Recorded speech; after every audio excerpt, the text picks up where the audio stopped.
শ্রীলঙ্কার মাটিতে বাংলাদেশের ঐতিহাসিক সিরিজ জয়। শ্রীলঙ্কায় টেস্ট জিতেছে বাংলাদেশ, একাধিক ওয়ানডে জয়ের কীর্তিও আছে।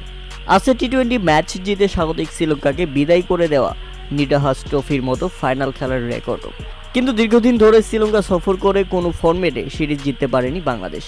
এবার 3 ফরম্যাটের সিরিজের মধ্যে টি-20 সিরিজের শেষটিতে তানজিদ হাসান তামিমের দুর্দান্ত ব্যাটিংয়ে 8 উইকেটের বড় ব্যবধানে জিতে যায় বাংলাদেশ, যে কারণে শ্রীলঙ্কার মাটিতে 1-0 ব্যবধানে বাংলাদেশের ঐতিহাসিক সিরিজ জয়। শুধু কি সিরিজ জয়, ম্যাচ শেষে সব পুরস্কার এবং প্রাইজ মানি নিজেদের পকেটে পুরে নিয়েছে বাংলাদেশ।